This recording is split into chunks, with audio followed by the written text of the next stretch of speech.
12 তারিখের পরেই 13 তারিখ যে পরিবর্তনটা আসবে, এটি আসবে আমাদের যুব সমাজের আকাঙ্ক্ষার উপর ভর করে, আমাদের মায়েদের নিরাপত্তার আকাঙ্ক্ষার উপর ভর করে, গোটা বাংলাদেশের ইজ্জতের উপর ভর করে।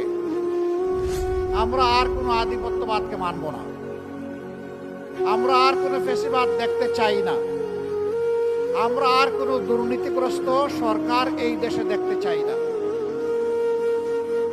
আমরা একটি মানবিক বাংলাদেশ দেখতে চাই।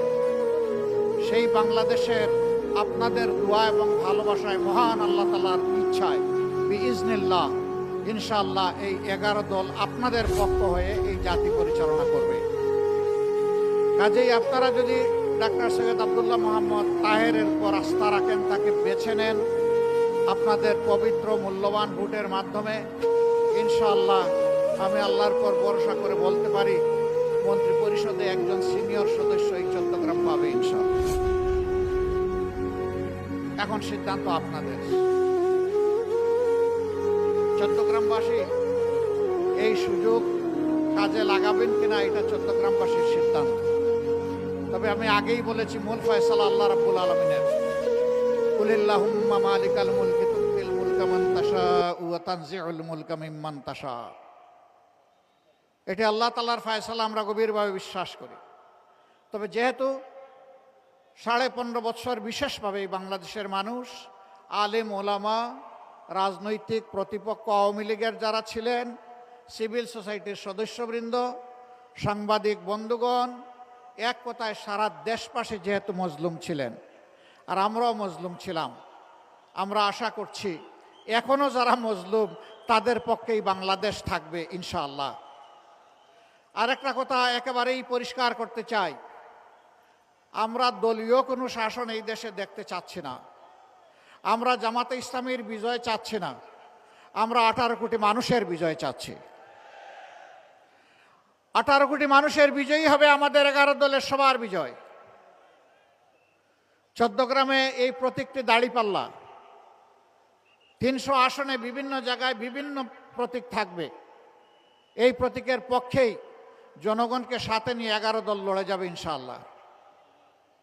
যেখানে যে প্রতীক, আমরা সেই প্রতীকের সঙ্গে হয়ে যাব এবং 300 আসনেই জিতে আসার জন্য আমাদেরকে চূড়ান্ত লড়াই করতে হবে। আমরা বিশ্বাস করি সত্যের বিজয় হবে ইনশাআল্লাহ। জা আল হক ও জাহাকাল বাতিল ইন্নাল বাতিলা কানা জাহুকা। বাতিল সব তছনছ হয়ে যাবে ইনশাআল্লাহ। 5 তারিখের পর আপনারা দেখেছেন কার কি কর্মকাণ্ড, কার কি চরিত্র। আগেরটা রাখলাম, অতীতের খাতায় থাক, বর্তমান বিবেচনায় নিলেই বাংলাদেশের মানুষের জন্য সিদ্ধান্ত নেওয়া কঠিন হবে না ইনশাআল্লাহ। যারা আমার সম্পদেও হাত দেয়, যারা আমার জীবনেও হাত দেয়, যারা নিজেদের জীবনকে শেষ করে দেয় এবং যারা আমাদের মায়েদের ইজ্জতে হাত দেয়, আমার মায়ের পেটে লাথি মারে, আমার মায়ের কাপড় খুলে নেওয়ার জন্য হুঙ্কার দেয়, তাদের হাতে কি বাংলাদেশের 9 কোটি মা নিরাপদ? তো তারা মাথা গরম করলো কেন শীতের দিনে? এখন তো মাঘ মাস, নাকি এখন চৈত্র মাস? মাঘ মাসে মাথা গরম হওয়ার তো কোনো কারণ ছিল না। কারণ একটাই, যখন সাধারণ মহিলারা পর্যন্ত বলে যে নিরাপত্তার জন্য 11 দল আমাদের প্রয়োজন, যখন একজন মহিলা তার মতো করে, তার পছন্দ মতো তিনি পোশাক পরে রাস্তায় এসেছেন, সাংবাদিক বন্ধু জিজ্ঞেস করেছে, আপনি আগামীর বাংলাদেশের ক্ষমতায় কারে দেখতে চান? উনি বলেন জামাত। উনি আর 11 দল বলেন নাই, ওই জামাত মানেই আমরা সবাই মিলেমিশে 11 দল।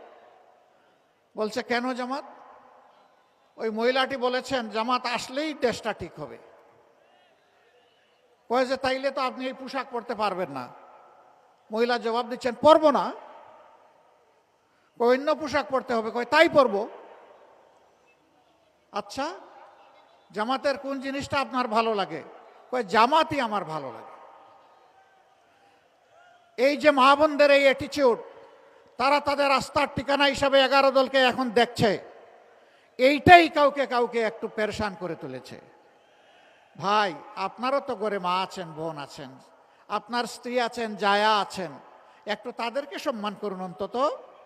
যদি তাদেরকে সম্মান করেন তাহলে তাদের মতো আরেকজনের দিকে তো আপনি লাল চোখ দিয়ে তাকাবেন না, তাদের মতো আরেকজনকে আপনি বিরক্ত করবেন না, তাদের মতো আরেকজনের গায়ে আপনি হাত দিবেন না। কিন্তু আপনি যদি হাত দেন তাহলে এই মায়েদের সন্তান নাই? হ্যাঁ, এই সন্তানেরাই তো সব ধরনের ফেসিবাদের বিরুদ্ধে জেগে উঠেছিল জুলাইয়ে, যেই জুলাইকে অনেকে স্বীকার করেন আবার অনেকে করেন না। এদেরকে তুচ্ছ তাচ্ছিল্যও করেছেন, তাই আমরা দেখেছি। সেই ছেলেরা ঘুমায় পড়ে নাই। আল্লাহর ওয়াস্তে এইটা থেকে ফিরে আসেন, অন্যের মতের প্রতি সম্মান দেখান, নিজের মত নিয়ে জনগণের কাছে যান, নিজের চরিত্র নিয়ে যান, আমল নিয়ে যান। জনগণ তখন বিচার করবে, বিবেচনা করবে। আমাদের মাদের গায়ে হাত দিবেন আর আমরা বসে বসে গালে হাত দিয়ে খতমে খাজেগান করবো, এটা চিন্তা করবেন না। আমাদের দায়িত্ব তখন পালন করা আমাদের জন্য ওয়াজিব হয়ে যাবে।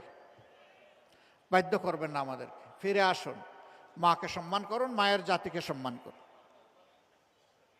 প্রিয় দেশবাসী, আমাদের অঙ্গীকার তো স্পষ্ট।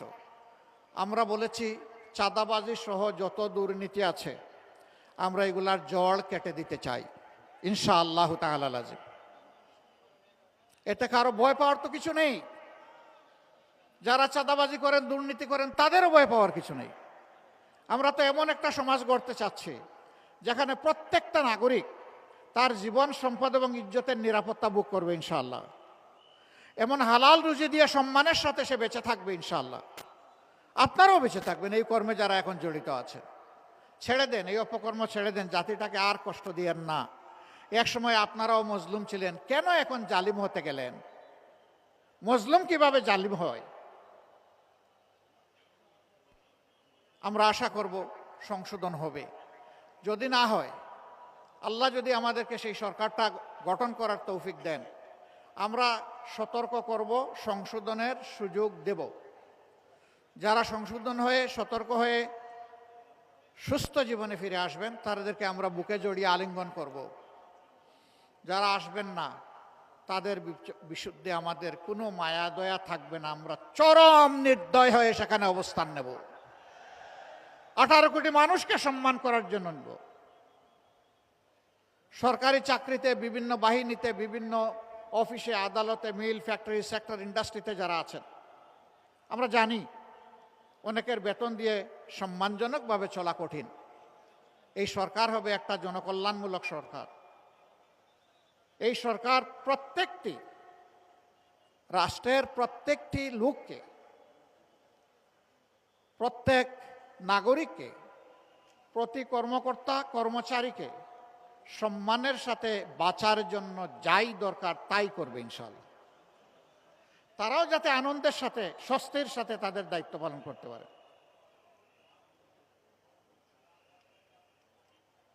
আমাদের ব্যাপারে অপবাদ ছড়ানো হয়, এরা ক্ষমতায় গেলে কওমি মাদ্রাসা বন্ধ করে দিবে আর মসজিদ থেকে সমস্ত ইমাম খতিব বের করে দেবে। তো কওমি মাদ্রাসার একজন কর্ণধার এখানে আছেন না, আল্লামা মামুনুল হক সাহেব। তিনি তো তার বংশীয় ধারাক্রমে তিনি কওমির একজন প্রতিনিধিত্বকারী। এরকম আরও সবাই প্রায় আছেন। তাদেরকে সাথে নিয়েই কি আমরা কওমি মাদ্রাসা বন্ধ করবো নাকি? এগুলা হলো মিথ্যা গুজব ছড়ানো, মানুষের মনে বিভ্রান্তি এবং সংশয় সৃষ্টি করা। তবে মানুষ পুড় খেতে খেতে এমন এক পর্যায়ে গিয়ে পৌঁছেছে, এখন আর এগুলা কানে তুলে না মানুষ। আলহামদুলিল্লাহ, আল্লাহ যদি আমাদেরকে সুযোগ দেন তাহলে কওমি মাদ্রাসার বেফাক আছে, হায়াতুল উলিয়াস, সেই নেতৃবৃন্দের সাথে বসা হবে। এই সরকারের প্রতিনিধিরা বসবেন, এখানে তাদেরও প্রতিনিধিত্ব এই সরকারে থাকবে। বসে কওমি মাদ্রাসার উৎকর্ষ সাধনের জন্য যা করা দরকার তাই করতে আমরা বদ্ধপরিকর। এখন মূলত দ্বীনি শিক্ষাটাকে ধরে রেখেছে কওমি মাদ্রাসা। আমরা সেই দিন চাই আর আমরা নাকি কওমি মাদ্রাসার বিরোধিতা করব, আশ্চর্য বিষয়। সম্মানিত ভাইয়েরা, যে যুব সমাজ বুক চিতিয়ে যুদ্ধ করেছিল, তারা কি বেকার ভাতার জন্য যুদ্ধ করেছিল? তারা তাদের অধিকারের জন্য যুদ্ধ করেছিল। এই জন্যই তো আবু সাইদ রাস্তায় নেমে বলেছিল, হয় আমার অধিকার দে, না হয় আমাকে একটা গুলি দে। সে ডানা মেলে বলেছিল, বুকের ভিতরে তুমুল ঝড়, বুক পেতেছি, গুলি কর। অধিকারের জন্য গুলি খেয়েছে, জীবন উপহার দিয়ে আমাদের মুক্তি এনে দিয়েছে তারা। আমরা সেই জুলাই যোদ্ধা এবং শহীদদের প্রতি গভীর শ্রদ্ধা নিবেদন করছি। হ্যাঁ, সারা 15 বৎসর ধরে যারা লড়াই করে মজলুম হয়ে দুনিয়া থেকে বিদায় নিয়েছেন এবং নির্যাতিত হয়েছেন, তাদের সকলের প্রতি আমরা শ্রদ্ধা নিবেদন করছি। আমরা কারো অবদানকে অস্বীকার করতে চাই না। কিন্তু আজকে এই যুবকদেরকে, তাদেরকে কাজের উপযোগী করে দক্ষ জনবল হিসাবে গড়ে তোলার গল্প না শুনিয়ে আমরা কেন বেকার ভাতার গল্প শোনাবো? এই যুবকরা তো আমাদের কাছে মিছিল করে এসে দাবি করছে না যে আমাদেরকে বেকার ভাতা দিতে হবে। এই যুবকদের হাতকে, যুবতীদের হাতকে ইনশাআল্লাহ আমরা দেশ গড়ার মজবুত কারিগরের হাতে পরিণত করব ইনশাআল্লাহ। হাতে হাতে তাদের কাজ তুলে দেব, সম্মানের কাজ। তারা সেদিন বলবে, আমি বাংলাদেশ। বাংলাদেশ কি, আমাকে দেখে জেনে নাও, চিনে নাও। আমরা সেই গর্বিত যুব সমাজ গড়তে চাই। আরেকটা কথা একেবারে সাফ, আমরা এই বাংলাদেশটা যুব সমাজের হাতেই তুলে দিতে চাই। কি যুবকরা নারাজ নাকি? কেউ জবাব দিল না যে? হ্যাঁ, কেমনে জবাব দিবে? এতক্ষণ ধরে মিটিং, আর তার উপরে আবার সূর্যের তাপ, এটা আবার মাঘ মাসে, শক্তি কি আর থাকে? আমরা যুবকদের হাতে ইনশাআল্লাহ বাংলাদেশ তুলে দিতে চাই। এর প্রমাণ হচ্ছে যুবকদের সংগঠন আমাদের সাথে। এর প্রমাণ হচ্ছে আমাদের নির্বাচনী ক্যান্ডিডেট যাদেরকে করেছি তাদের 62 ভাগ যুবক। এটাই জাতির প্রতি আমাদের বার্তা। এটি হবে তারুণ্যের বাংলাদেশ ইনশাআল্লাহ। এটি হবে যৌবনদীপ্ত বাংলাদেশ। যৌবন কোনো বাধা মানে না। হিমালয় পর্বত হলে আল্লাহর পর ভরসা করে ডিঙ্গে যাবে ইনশাআল্লাহ। আমরা পিছনের দিকে কামড়াকামড়ি করব না। পিছনের সকল ঐতিহ্যকে আমরা ধারণ করে সামনে এগিয়ে যাব ইনশাআল্লাহ। আমাদের লক্ষ্য এখন শুধু সম্মুখ পানে। আমাদের লক্ষ্য জাতিকে ঐক্যবদ্ধ করে এগিয়ে যাওয়া। এই জন্যে দলের ভিতরে দলকে হজম করার এই নীতিতে আমরা বিশ্বাস করি না। আমরা দলকে তার সম্মানের জায়গায় রেখে যার যার প্রতীকে 11টি দল নির্বাচনে আমরা অবতীর্ণ হয়েছি। আর আমরা ঘোষণা দিয়েছি, প্রতীক যেখানে যেটা পড়বে ওইটাই আমাদের সবার প্রতীক। আমরা এইভাবে ঐক্যের একটা বার্তাই জাতিকে দিচ্ছি। আমরা কথা দিচ্ছি, ইনশাআল্লাহ আগামীতে ঐক্যের সরকার গঠিত হবে। এমনকি এখন যারা আমাদের সাথে প্রতিদ্বন্দ্বিতা করবেন, আল্লাহ তাআলা যদি আমাদেরকে সফলতা দেন, আমরা যদি বিজয়ী হই, আমরা তাদেরকেও বলবো, আসেন আপনারাও অবদান রাখেন। শর্ত মাত্র 3টা মানলেই হবে। নাম্বার 1, স্বীকার করতে হবে নিজে কেউ অপরাধ করবেন না, নিজে কেউ দুর্নীতি করবেন না, ব্যাংক ডাকাতি, শেয়ার মার্কেট লুট করবেন না, জনগণের পকেটে হাত দিবেন না, এবং কোনো দুর্নীতিবাজকে নিজের বগলের তলে আশ্রয় দেবেন না। নাম্বার 2, সকলের জন্য সমান এবং ন্যায় বিচার নিশ্চিত করা হবে। শিশু থেকে বৃদ্ধ, ধর্ম বর্ণের কোনো বাছ বিচার করা হবে না। এদেশের নাগরিক, এমনকি এদেশে বসবাসকারী যে এদেশের নাগরিকও নয়, তারও ন্যায় বিচার পাওয়ার অধিকার আছে। সেই ন্যায় বিচারটা আমরা নিশ্চিত করব। কোনো রাজনৈতিক নেতা কিংবা দল বিচারের উপর হস্তক্ষেপ করতে পারবেন না। একজন সাধারণ নাগরিকের কোনো একটি অপরাধের জন্য যে বিচার হবে, দেশের প্রেসিডেন্ট, প্রধানমন্ত্রী তিনি যদি সমান অপরাধ করে থাকেন, তাকেও ছাড় দিয়ে কথা বলা হবে না। কারো জন্য বিচারে কোনো দায় মুক্তি, ইম্পিউনিটি থাকবে না। এটা মেনে নিতে হবে। 3 নম্বর, যে জুলাইয়ের কারণে আজকে সবাই নির্বাচনী এই রেইসে আমরা এসেছি, প্রতিদ্বন্দ্বিতায় নেমেছি, জনগণকে প্রতিনিধিত্ব করতে চাই, সেই জুলাইকে সম্মান করতে হবে। এই জুলাই সংস্কারের সকল প্রস্তাব বাস্তবায়নে অঙ্গীকার দিতে হবে। এই 3 জিনিস যারা মানবেন, তাদেরকে বুকে জড়িয়ে একসাথে আমরা বাংলাদেশ গড়ে তুলতে চাই। আমরা এই জাতিকে আর কোনোভাবে বিভক্ত করতে চাই না। ধর্ম, বর্ণ, গোষ্ঠী, পরিবার, কারো স্বার্থ দেখব না। স্বার্থ দেখব 18 কোটি মানুষের ইনশাআল্লাহ। সম্মানিত ভাইয়েরা,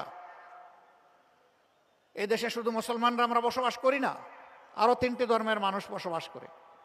আমরা তাদেরকে নিশ্চয়তা দিচ্ছি, কথা দিচ্ছি, আপনারা আপনাদের সকল ধর্মীয় অধিকার নিশ্চিন্তে পূর্ণ স্বাধীনতা নিয়ে আপনারা ভোগ করবেন ইনশাআল্লাহ। কেউ আপনাদের স্বাধীনতার উপর হস্তক্ষেপ করবে না। রাষ্ট্রের দায়িত্ব পালনে কারো ধর্ম দেখা হবে না।